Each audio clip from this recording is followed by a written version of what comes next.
Hallelujah.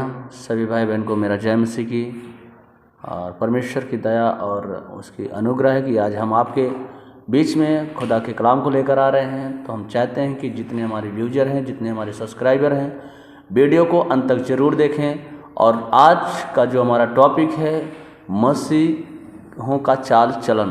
तो प्रियो, आज मैं आपको बताना चाहूँगा कि जितने लोग आज इस वीडियो को देख रहे हैं और वचन को सुन रहे हैं, परमेश्वर से मैं प्रार्थना करता हूं कि प्रभु उनको बड़ी आशीष और बरकत से भरे।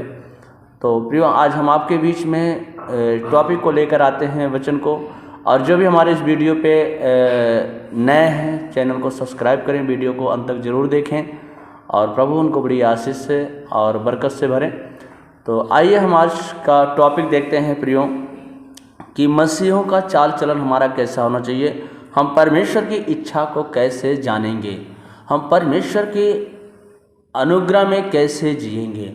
तो प्रियो, आज मैं आपको बताना चाहूँगा, ज़्यादा से ज़्यादा आप लोग जरूर इस वीडियो में बने रहें अंत तक। और वीडियो अच्छी लगे तो आप लोग लाइक और सब्सक्राइब और कमेंट में अपना राय जरूर लिखिएगा। तो हम देखते हैं रोमियो की पत्री उसके 12 अध्याय से एक पद में देखते हैं, इसलिए हे भाइयों, मैं तुमसे परमेश्वर की दया स्मरण दिलाकर विनती करता हूँ कि अपने शरीर को जीवित और पवित्र और परमेश्वर को भावता हुआ बलिदान करके चढ़ाओ, यह तुम्हारी आत्मिक सेवा है। तो प्रियो, आज जब हम मसीह की सेवा में आते हैं, आज जब हम मसीह की संगत में जाते हैं, तो प्रियो हमारा स्वभाव कैसा होना चाहिए। क्योंकि वचन में लिखा है, पौलुस यहाँ पर हमें क्लियर सिखाते हैं कि इसलिए हे भाइयों, आप समझ सकते हैं कि कितनी मिठास की भाषा हमारे प्रभु के दास बोले हैं कि इसलिए हे भाइयों, मैं तुमसे परमेश्वर की दया स्मरण दिलाकर विनती करता हूँ कि अपने शरीरों को जीवित और पवित्र और परमेश्वर को भावता हुआ बलिदान करके चढ़ाओ, यह तुम्हारी आत्मिक सेवा है। प्रियो, जब हम परमेश्वर को अच्छे तब लगेंगे कि जब जो हमारा शरीर है ये प्रार्थना वाला मन होना चाहिए, प्रार्थना वाला जीवन होना चाहिए और पवित्रताई की दशा में होना चाहिए। और उसके बाद परमेश्वर हमें क्या करता है, ग्रहण करता है। वो हमें अपने पास आने की अनुमति देता है, आज्ञा देता है। तब हम परमेश्वर के पास जाते हैं तो धन्यवाद का बलि चढ़ाने के लिए पहुंच जाते हैं कि हे परमेश्वर, हम तेरा धन्यवाद करते हैं कि तूने हमें इस योग्य समझा कि प्रभु अपने पास मुझे आने की अनुमति दी है। तो प्रियो, आज जब हम खुदा की हुजूरी में बैठते हैं तब परमेश्वर हम पर दया करता है और फिर वो कहता है कि इस संसार के सादृश्य मत बनो, इस संसार के सादृश्य मत बनो, परंतु तुम्हारी बुद्धि के नए हो जाने से तुम्हारा चाल चलन बदलता जाए, और जिससे तुम परमेश्वर की भली और भावती और सिद्ध इच्छा अनुभव से मालूम करते रहो। प्रियो, वो हमें बताता है संसारिक चाल चलन कैसा होता है, आप समझ सकते हैं। क्योंकि संसारिक चाल चलन में जब हम गलतियों 5:19 पढ़ते हैं, उसमें तमाम प्रकार की शारीरिक बातों को लिखा गया है कि शरीर के काम प्रगट हैं, अर्थात व्यभिचार, गंदे काम, लुचपन, लड़ाई झगड़ा, ईर्ष्या, जलन, बैर, विरोध, मूर्ति पूजा, टोना झगड़ा, ये सब जो शरीर की लालसा के द्वारा काम करते हैं। प्रियो, ऐसा हमें परमेश्वर बनने के लिए इजाजत नहीं देता है और कहता तुम इस संसार के सादृश्य मत बनो, और तुम्हारे बुद्धि के नए हो जाने से तुम्हारा चाल चलन बदल जाए। और कहता है कि तब तुम परमेश्वर की जो इच्छा है आप उसको मालूम कर सकते हो। जब परमेश्वर के प्रेजेंस में जाओगे, खुदा की हुजूरी में जाओगे, जब आप उससे प्रार्थना करोगे, तो वो तुम्हें आत्मिक जीवन देगा। वो तुम्हें संसारिक जीवन से निकाल करके वो आत्मिक जीवन को देने वाला परमेश्वर है प्रियो। और इसके लिए कहता है, क्योंकि मैं उस अनुग्रह के कारण जो मुझको मिला है। पौलुस यहाँ कह रहा था कि पहले मेरा भी जीवन इसी तरीका सा था, संसारिक जीवन था, मैं प्रभु को नहीं जानता था, नहीं मानता था, आज्ञा को नहीं मानता था। इसलिए आज जो परमेश्वर ने हमारे जीवन में अपने अनुग्रह, अपनी दया उड़ेली है, उसी कारण मैं आपको बता रहा हूं कि ये मुझको मिल चुका है।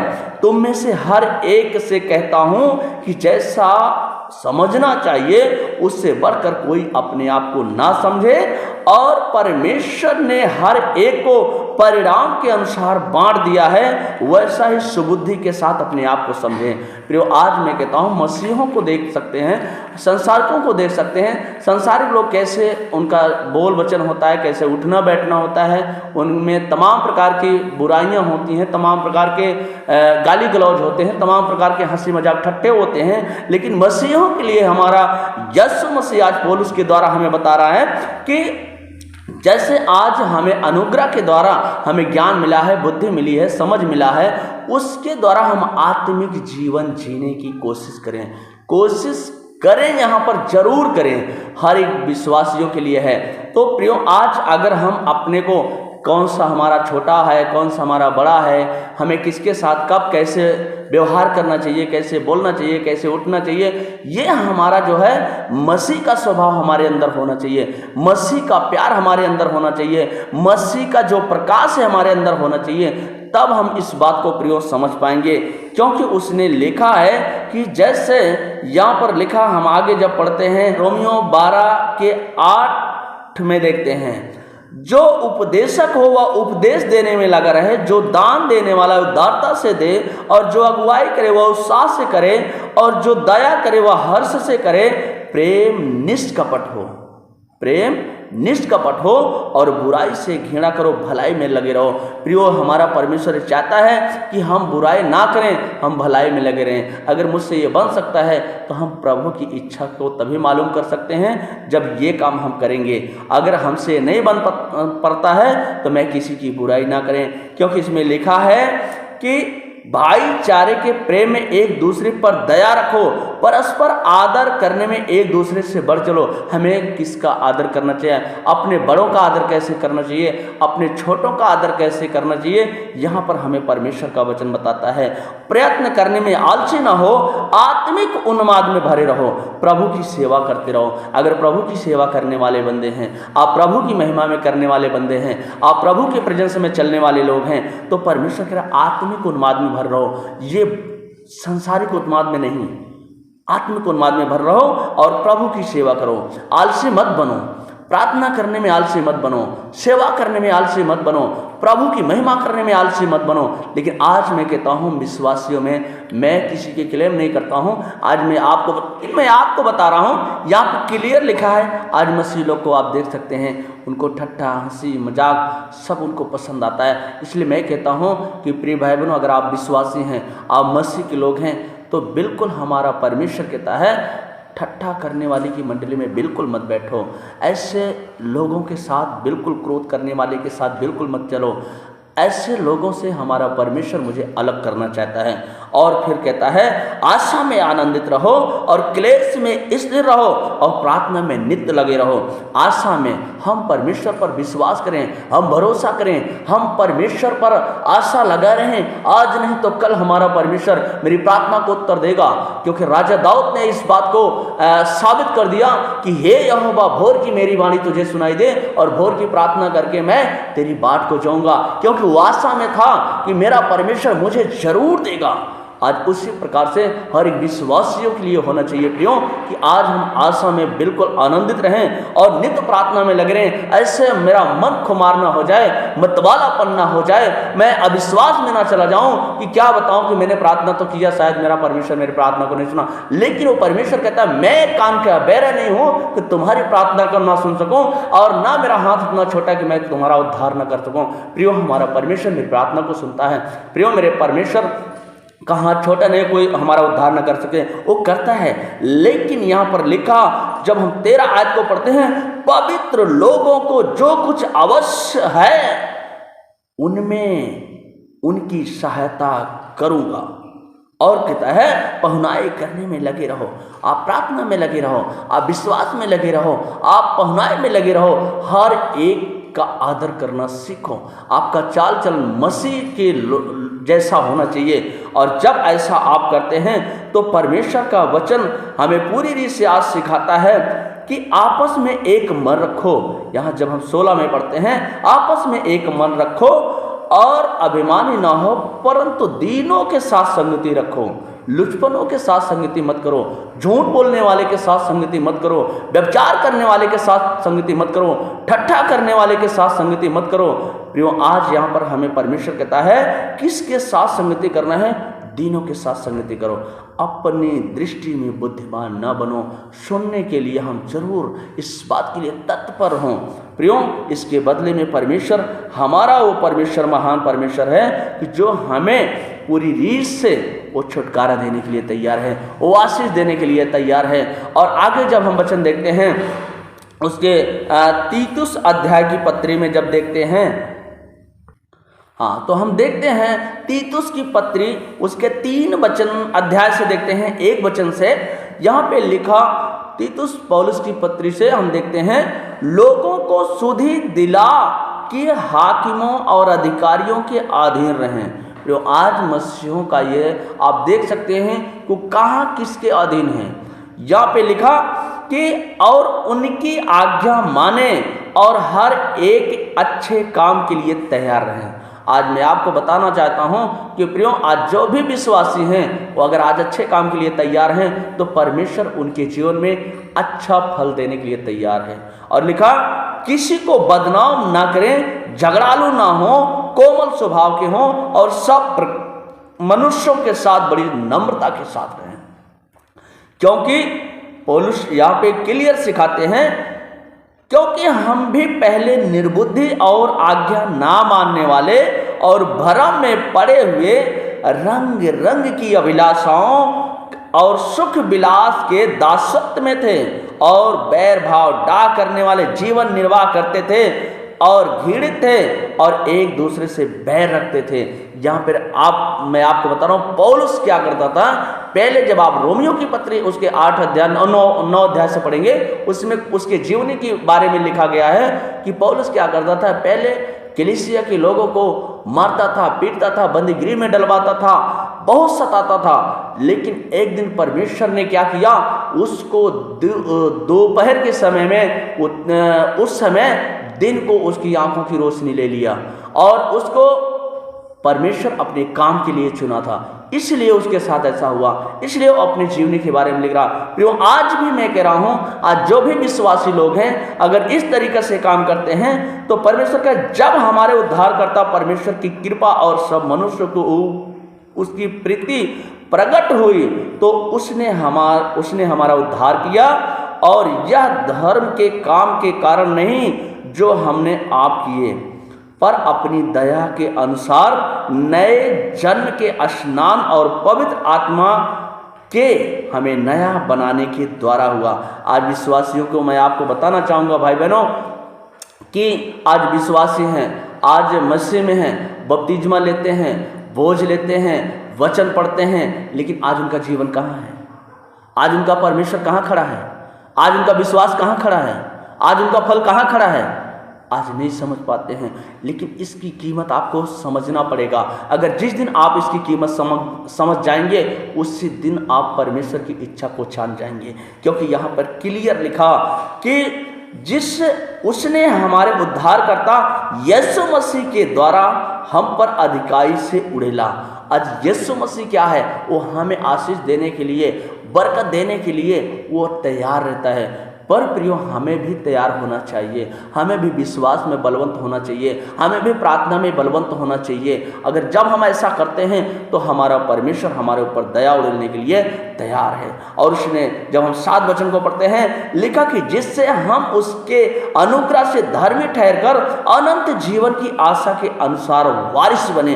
अनंत जीवन तब मिलेगा प्रियो कि जब हम अपने मसीह के साथ कदम में कदम मिलाकर चलेंगे, उससे रात दिन बैठ करके उसके चरणों में आंसुओं के साथ प्रार्थना करेंगे, पश्चाताप करेंगे, अपनी बातें उस पर कहेंगे, तब परमेश्वर हम पर अनुग्रह करेगा। और उसने कहा वो हमें अनंत जीवन का वारिस बनाना चाहता है प्रियो। और इसीलिए यह लिखा कि यह बात सच है और मैं चाहता हूं कि तू इन बातों के विषय में दृढ़ता से बोले। प्रियो, आज मेरे मन में अगुवाई हुआ कि आज मैं इस बात को जरूर बोलूँगा और वचन को जरूर शेयर करूँगा कि प्रिय भाई बहनों तक ये वचन, परमेश्वर का वचन लोगों तक पहुँचे। और लिखा कि परमेश्वर की प्रतीति और कि वह भले भले काम में लगे रहने का ध्यान रखें। अच्छा काम करने के लिए, भले काम करने के लिए आज लगे रहें। और ये बातें भली और मनुष्यों के लाभ की है, ये हमारे लाभ की है। और लिखा कि पर मूर्खता के विवादों और वंशावलियों को, बैर विरोध और उन झगड़ों से जो व्यवस्था के विषय में हो, बचा रहे, क्योंकि वह निष्फल और व्यर्थ है। प्रियो, आज हमें लड़ाई से, झगड़ा से, हर एक प्रकार की बुराइयों से हमें बच के रहना है। अगर जब हम बच के रहेंगे तब हम परमेश्वर की इच्छा को जान पाएंगे, तब हम परमेश्वर के बेटे और बेटियां कहलाएंगे। क्योंकि इसमें लिखा कि अगर ऐसा कोई भी विश्वासी अगर ऐसा करता है वो निष्फल है, वो व्यर्थ है। और ऐसा लिखा है, किसी पाखंडी को एक दो बार समझा बुझाकर उससे अलग हो जाओ। अगर ऐसा कोई विश्वासी है, कोई अविश्वासी है, अगर ऐसा करता है तो उससे प्रियो आप अलग हो जाओ, उससे दूर रहो। अगर जब आप दूर रहेंगे तो परमेश्वर कहते हैं, यह जान कर कि ऐसा मनुष्य भटक गया और अपने आप को दोषी ठहराकर पाप करता है। अगर कोई समझाने पर नहीं समझता है, कोई बताने पर नहीं मानता है, तो समझ लीजिए वो क्या हुआ है, विश्वास से भटक चुका है, परमेश्वर से अलग हो चुका है। और क्या करता है, वो अलग होकर पाप की दुनिया में जाने चाहता है, वो पाप करता है। इसलिए उससे अलग हो जाओ। क्योंकि इसलिए आप समझ सकते हैं, यहाँ पे परमेश्वर का वचन हमें क्लियर सिखाता है प्रियो। और इसीलिए हम देखते हैं अगला वचन, जब प्रकाशित वाक्य उसके वचन को 3 का 3 हम देखते हैं, तो यहाँ पे लिखा है कि अगर आप नहीं समझ रहे हैं तो यहाँ लिखा है कि जागृत रह और उन वस्तुओं की जो बाकी रह गई है और जो मिटने को थी उन्हें दृढ़ कर, क्योंकि मैंने तेरे किसी काम को अपने परमेश्वर के निकट पूरा नहीं पाया है। अच्छा लिखा है, क्योंकि मैंने तेरे काम को अपने परमेश्वर के निकट पूरा नहीं पाया है। सो छेद कर तूने किस रीति से शिक्षा प्राप्त करी है। प्रियो, आज शिक्षा पाने के बाद, आज बपतिस्मा लेने के बाद, आज बाइबल पढ़ते समय, आज प्रार्थना करते समय, आज बीमारियों को सहते समय, आज शिक्षा के बारे में हमें यहाँ पे वचन कोट करता है कि सुचेत कर तूने किस रीति से शिक्षा प्राप्त की है और सुनी थी, और उसमें क्या तू बना रहा और मन फिरा। यदि तू जागृत न रहेगा तो मैं चोर की नाई आऊँगा और तू कदाप नहीं जान सकेगा कि मैं किस घड़ी तुझ पर आ पड़ूंगा। प्रियो, अगर आज हम इस बात को नहीं समझ पाते हैं तो मेरा परमेश्वर न्याय करने के लिए जरूर आएगा, और न्याय करेगा। और हर एक व्यक्तियों का जब न्याय करेगा तो आप समझ सकते हैं कि हमारे साथ क्या होगा।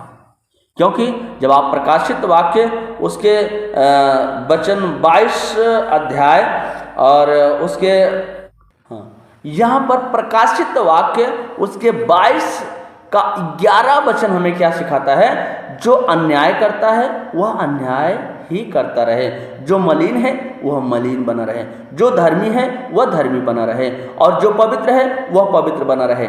देख मैं शीघ्र आने वाला हूँ और हर एक के कामों के अनुसार बदला देने के लिए प्रतिफल मेरे पास है। प्रियो, आज जो भी व्यक्ति जो कुछ कर रहा है, परमेश्वर कहता है अपने दासों से करने दो उसको, मत छेड़ उसको, क्योंकि उसका मन मोटा हो चुका है, उसकी बुद्धि बिगड़ चुकी है। इसलिए वो कहता है कि जो कुछ जो कर रहा है उसको करने दे, क्योंकि हर एक के काम का प्रतिफल देने के लिए मेरे पास है, मैं उसको फल दूंगा। तो प्रियो, आप समझ सकते हैं, बस आज के ही वचन के द्वारा मैं विश्वास के साथ प्रार्थना करता हूँ। हम आपके लिए बस 1 मिनट के लिए प्रार्थना करूँगा और आप लोग जरूर इस वचन को और प्रार्थना को सुनिएगा। पवित्र परमेश्वर पिता, हम धन्यवाद के साथ प्रार्थना करते हैं और आज के सुंदर वचन के लिए प्रभु जी हम आपकी प्रेजेंस चाहते हैं कि पिता परमेश्वर तूने हमारे बीच में प्रभु जी डेरा किया प्रभु जी, और तूने मुझे शिक्षा दिया प्रभु जी। पवित्र आत्मा हमारा शिक्षक होने के नाते हम आपका कोटि कोटि धन्यवाद करते हैं कि पवित्र आत्मा तूने हमारे अंदर होकर प्रभु जी इस वचन को दिया कि प्रभु हम तेरे लोगों के बीच में शेयर कर पाएं। प्यारे प्रभु जी, मैं प्रार्थना करता हूं कि जितने भाई बहन इस वीडियो को सुन रहे हैं प्रभु जी, इस वचन को सुन रहे हैं प्रभु जी, अपने जीवन में लागू करें प्रभु जी। खुदाबंद इनके जीवन में एक बड़ी आशीष आए और इनकी आत्मिक जागृति होने पाए प्रभु जी। ये मसीह के जैसा इनका चाल चलन होने पाए प्रभु जी। मैं ब्लेस करता हूँ इनके ऊपर पिता परमेश्वर, तेरे आशीष को थोप देता हूँ यीशु मसीह के नाम में। खुदाबंद यीशु हम आपका धन्यवाद देते हैं। आप महान परमेश्वर, आप दयालु परमेश्वर, आप चंगा करने वाले, छुटकारा देने वाले, आशीर्वाद देने वाले प्रभु, हम आपका कोटि कोटि धन्यवाद देते हैं। तूने हमारे विश्वास के द्वारा प्रभु जी आज जितने भाई बहन प्रभु जी इस वीडियो के अंत तक बने हैं प्रभु जी और इस वचन को सुन रहे हैं प्रभु जी, सचमुच इनके जीवन में एक बड़ी आशीष है प्रभु। खुदाबंद यीशु हम आपका धन्यवाद देते हैं। आप बड़े, हम सब घटे प्रभु जी, आपकी इच्छा पूरी हो मेरी नहीं पिता, हम आपका धन्यवाद दें। बड़े धन्यवाद के साथ प्रार्थना करते हैं और मांग लेते हैं हमारी छोटी सी प्रार्थना को पिता सुने और वजह इसको कबूल करे, इसके नाम में आमीन आमीन। तो प्रिय भाई बहनों, अगर आपको वीडियो अच्छी लगी तो वीडियो में अंत तक जरूर बने रहें और चैनल पे नए हैं तो चैनल को सब्सक्राइब करें और कमेंट में अपनी राय जरूर लिखें। मैं कमेंट पढ़कर आपको, आपके फैमिली के लिए, आपके परिवार के लिए, आपके लिए हम दुआएं करते रहेंगे। यीशु मसीह के नाम में सबको जय मसीह।